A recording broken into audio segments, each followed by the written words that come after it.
Hello and welcome to Philosophy First video, where I explain that philosophy is where we need to start. Philosophy first. Today's videos, I'm going to talk about how philosophy can help you with your investment and more in life. Okay, to do this, I want to talk about a couple of these terms here that we throw around when we talk about philosophy. And some of these are sort of my interpretation of these words. Hopefully give you some different meanings, a unique understanding of these words. Alright, so let's get started. I'm sure you've heard of value a lot. You know, people say you need to clarify your values. And exactly that's what we need to do. But what I'm suggesting is that by studying philosophy, we can get a better sense of what is that we truly want, because that's what this is all about. Simply, what I'm going to do today is explain to you a simple geometry, okay? Two dots joined by a straight line, the shortest path. That's what geometry says, isn't it? Find the length of that line. Okay, I'm going to add an arrow here to show that this is what we're aiming for. To do that, we need to know what our value is. What are we aiming for? Value. It has to be something that we value. It has to be valuable to us. So in that way, it's my philosophy. It's what I value. Okay, and that's how I feel you can get down, writing it down or getting very clear in your mind what it is that you value. I do it through philosophy. I hope I can convince you that that is the best way. Right, leadership. We hear it a lot. Leaders are born, are they? Or are they made? You may have thought to yourself, oh, I'm not fit to be a leader, never been in a leadership position, and you know, that's where it is. But I think leadership, everyone is a leader as long as they're going up this slope. This slope starts with me, with you, where we are right now. And this is our goal or purpose. It's a purpose-driven life. It's a value-driven climb up this hill. We may not be a leader in the sense of in an organization, but we all can use our own agency. There's another sort of philosophical term, if you will, to lift us up from here to a higher level. All right. So these two brackets, the final one, thinking. It's always been elusive to me what thinking is. I've been told, you know, you're not really thinking things through, you're sort of being rash or not rationally think. So this rational, being rational, thinking is quite slippery, to me anyway. But I link it with wisdom. So I call this the wisdom path.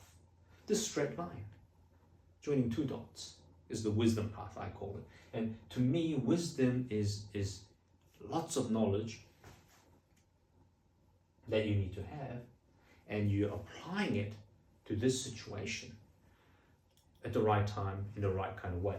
And that is thinking. You're thinking with knowledge, and you'll get there. All right, so let's break it down a little bit more. What is this about? Now, value, we start with value because that's what's driving us up this hill.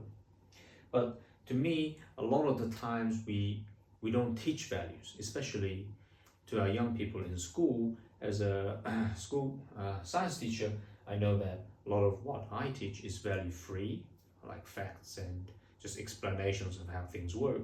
But I'm sure even in other subjects, other learning areas, we do shy away from value for the fear that it's a lot of ideologies. It's whose philosophy is it? It's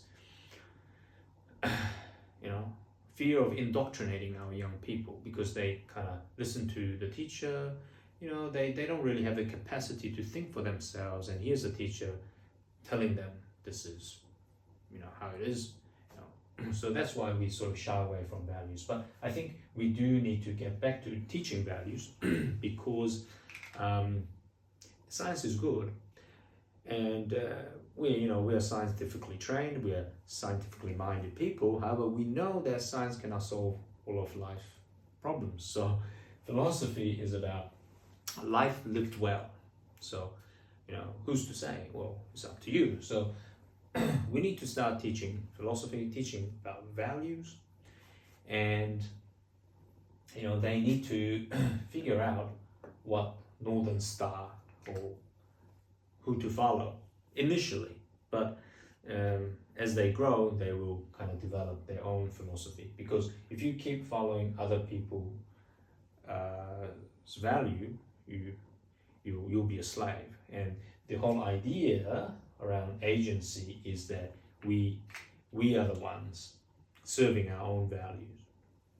Now, a quick phrase here that I found quite helpful to really clarify this thinking is surrendering to my value. So when you surrender to your value, you letting everything else go, and just focusing on that, because you are the one who set it. It's not other people. It's forced on you. You've said it. You've truly said it. And I think this is what scares some people.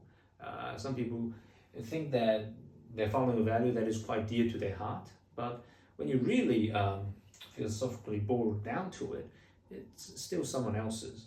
And I think when it feels like we're not living out our value, it's probably because we're still serving someone else's. So really surrendering to my value means you're serving only you, right? No one else. So you are the boss, you're the leader. So everyone is using their agency to live out their value. So to know what you want and to actually do it. And I guess one of the reasons why I started thinking this way is because of my daughter. She's growing up, and what sort of values do I want to impart on her, okay, by modeling it. And obviously at the end of the day, I would like her to start thinking for herself, to use her agency to map out her path. But the path that I want her to take would be a wisdom path, meaning, she'll be reading about the ancient Greeks, the texts, the different texts of the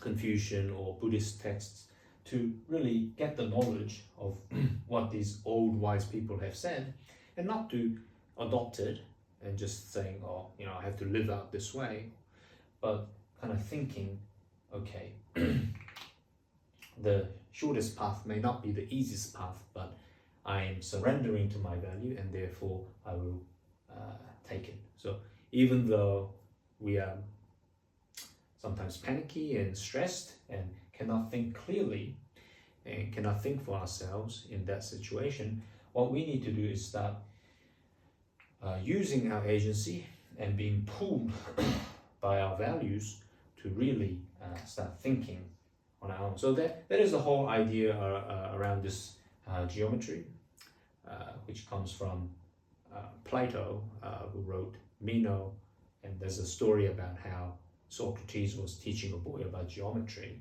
So that's where I got the idea. And also Jordan Belfort, the guy from Wolf of Wall Street, his sales pitch method called straight line method. So I'm trying to pitch to you that how philosophy, can help you with investment and other things in life. And I hope you can begin to see that developing your own philosophy, thinking about those fundamental questions about life can help you. It has helped me to be more clear, and then using our agency to, sometimes it feels like we are the Sisyphus at the bottom of the hill lifting this big rock up there, only to have it fall down and repeat. But as long as you're using your agency, it won't be that bad, right? It will be hard, but it won't be that bad because you're working for yourself and also thinking for yourself. But we need the knowledge. So studying some of these Greek texts to begin with, hopefully you can see how that will lead us out this wisdom path and cultivate our character. And that I believe is the benefits of studying philosophy together. So I hope you've enjoyed this video. If you did, please like, thumbs up, and subscribe to the channel. Other questions, please put on the comment, and I'll see you in the next one.